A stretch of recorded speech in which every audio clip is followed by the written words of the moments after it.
ठरलं तर मग या मालिकेच्या येणाऱ्या भागामध्ये आपण पाहणार आहोत की ते डॉक्टर सांगतात जी बोन टेस्ट झाली ना ती 17-18 वर्षाच्या मुली नसून 24-25 वर्षाच्या मुलीची आहे आणि ह्याच्या पुराव्याचे 2 कॉपी आहेत आणि एक हार्ड कॉपी आणि एक सॉफ्ट कॉपी.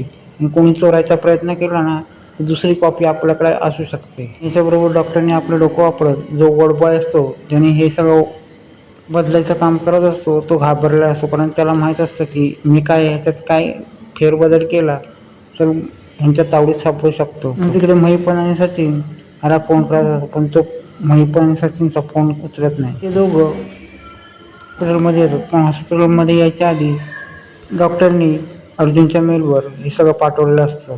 डॉक्टर सांगायला लागतात ही सगळी माहिती तुमच्यापर्यंत पोहोचली आणि आता तुम्ही ह्याची हार्ड कॉपी आणि सॉफ्ट कॉपी बनवू शकता. आणि आता रिपोर्ट तर हाती आलेत आणि अर्जुन आता सोनमच्या आईचा शोध घ्यायला जायलेला असतो. आणि आता अर्जुनच्या हाती सगळी माहिती मिळाली असते आणि तिला सोनमच्या आईचा आणि वडिलांचा यांचा सगळा पत्ता मिळालेला असतो. आणि या सगळ्या पुराव्यामध्ये कळतं की ही 3 वर्षाची होती तेव्हाच ही बेपत्ता होती. ही मुलगी आता 21 वर्षाची झाली याच्यामुळे आता अर्जुनला समजते. तर दुसऱ्या दिवशी कोर्टाची हिअरिंग असते आणि आता अर्जुन दंडाभेद सगळं लावून आता सोनमच्या आईला तिकडे घेऊन येणार असतो.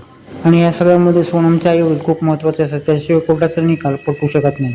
इथे डॉक्टर सोनमला सांगतात की तुझं वर्ष 21 वर्ष आहे मग तू खोटं का बोलीस. त्याने मला सांगितलं की तू जर खरं सांगशील तर तुला आम्ही कुठलं कुठं विकून टाकू. त्याने तिथे कॉन्स्टेबल येते आणि ती सांगायला लागते की अर्जुन सायलीने तुझ्या आईवडिलांना शोधण्याचा प्रयत्न करतायत. आणि ती कॉन्स्टेबल सांगायला लागतो तुझ्यासाठी एवढा प्रयत्न करतात आणि तू त्यांनाच अडकवायला चालली होतीस. तेव्हा सोनम सांगायला लागते मला खूप वाईट वाटतं कारण की सायली आणि अर्जुन दादा हे खूपच चांगले आहेत. तेव्हा ते सोनम सांगायला लागते मी कोर्टात त्यांच्या बाजूने मी साक्ष देईन. तेव्हा सोनम सांगायला लागते की कोणी माझ्याला काय केलं तर तेव्हा ते कॉन्स्टेबल सांगते कोण काय करणार नाही, मी सगळी जबाबदारी घेते. आणि आता सोनम साक्ष द्यायला तयार होते आणि ते दुसऱ्या दिवशी कोर्टाचा दिवस उजाडतो. दुसऱ्या दिवशी अर्जुन हा वडगावला आला असतो आणि तो त्या ॲड्रेसवर आलेला असतो. तो अर्जुन त्या ॲड्रेसवर पोचल्यानंतर तो तिकडे एका माणसाला सांगतो की इथे राहणारा जोडपं कुठे आहे. तो माणूस सांगायला लागतो की ते आता इथे नाही आहेत. आणि तो सांगायला लागतो काही वर्षापूर्वीची लोक हे घर सोडून गेलेत. तेव्हा इथे अर्जुन सांगायला लागतो मग ते कुठे गेलेत, पण तो काय बोलत नाही. आणि दुसऱ्या दिवशी कोर्टाचा सीन दाखवला जातो. कोर्टामध्ये सगळे हजर असतात पण मेन व्यक्ती म्हणजे अर्जुन तो कोर्टात हजर नसतो. तो चेतन पॅनिक होतो आणि तो सांगायला लागतो अर्जुन कुठे आहे. अर्जुन इथे पहाट झाली तरी पण तो सोनमच्या आईवडिलांचा शोध घेतो आणि पोलिसांना तो पण इथे कोर्टामध्ये सगळे पॅनिक झाले असते पण ते सगळे अर्जुनची वाट पाहत असतात. आणि अर्जुनच्या घरचे सांगतात की अर्जुन घरी आलाच नाही. सायली पण इथे पॅनिक झाली असते आणि कोर्टाचे विरुद्ध वकील हे सांगायला लागतात की कोर्टाचा वेळ वाया जातोय. आणि ते वकील घाई करायला लागले आणि बोलायला लागतात लवकर लवकर तुम्ही जो काय असेल तो निर्णय लावा.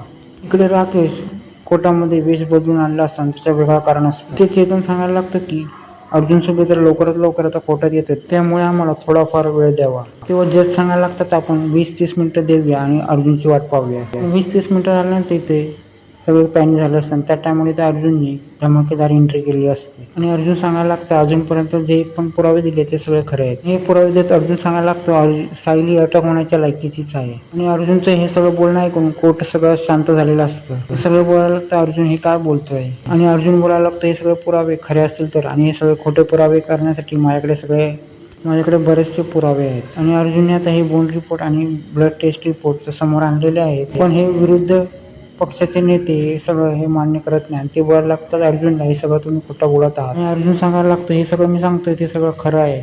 आणि अर्जुन सांगायला लागतं हे सगळ्यांमध्ये माझ्याकडे पुरावा आहे. ते वकील बोलत हा लवकरात लवकर पुरावा समोर आणा. त्यावेळी ते अर्जुन डायरेक्ट सोनमच्या आई वडिलांना कोर्टात हजर करतो. आणि आता कोर्टात सगळ्यांना चांगला धक्का बसलेला असतो. आणि सोनम सांगायला लागतं की माझं वय वर्ष 21 आहे आणि सायली ही निर्दोष आहे.